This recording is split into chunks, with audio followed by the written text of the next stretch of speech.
حكاية قديس وشهيد قصتنا النهاردة عن القديسة سوسنة العفيفة. القديسة سوسنة كانت من أسرة غنية، وكان عندهم 2 شيوخ بييجوا كل يوم يقعدوا معاهم في القصر وبيدوهم حكمة وإرشادات. كانت بتعطف على الشعب، الناس المحتاجة، وتجيبهم القصر عندها في قصرها الكبير جدا اللي كان فيه جنينة كبيرة جدا مليانة بالأشجار، وكمان كان عندها حمام سباحة. كانت تدعي الناس ويعملوا لهم أكل ويأكلوهم، والناس تمشي مبسوطة من قصر القديسة، وكانوا بيبقوا فرحانين جدا لأنهم محتاجين قليلين اللي بيعطف عليهم. وفي يوم قرروا الشيوخ ان هم يعملوا الشر مع القديسة، فكل واحد فيهم كان مفكر من جواه لكن ما كانش بيقول للتاني. وجوهم في يوم هما الاتنين استخبوا بعد ما الناس مشيت، استخبوا جوه الجنينة ورا شجر من اشجار الجنينة. فالقديسة كانت كل تعزم الناس، وبعد ما بيمشوا بكل اللي موجود بيمشي، ما بيبقاش في حد خالص موجود، تخلي الجاريات يقفلوا باب القصر وبتنزل تاخد شاور في حمام السباحة. وفي اليوم ده بعد ما مشيت تريها هم كانوا موجودين مستخبيين وهم ما تعرفش، وراحت بعتت الجاريات يجيبوا حاجات لوازم حمام السباحة،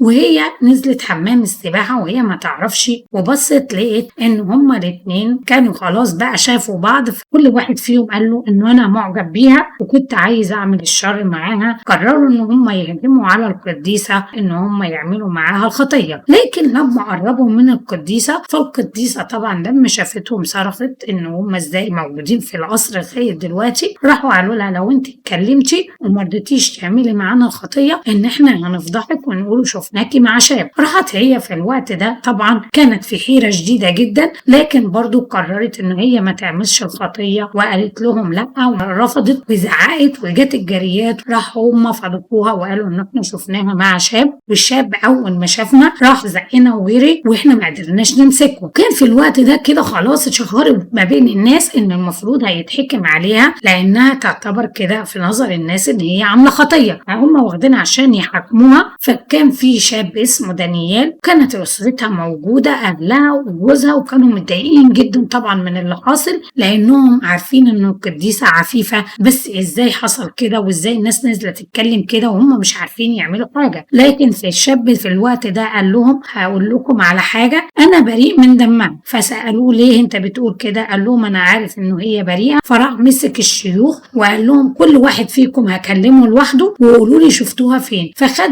الاول كلمه قال له شفتها فين؟ فقال له تحت شجره كذا. فخد التاني انت شفتها فين؟ قال له تحت شجره كذا، شجره غيرها خالص. فعرفوا بكده ان هم كدابين هم الاثنين. ودي كانت قصه القديسه سوسنة العفيفه، وبركه القديسه سوسنة تكون معانا، ولربنا المجد الدائم الى الابد، امين.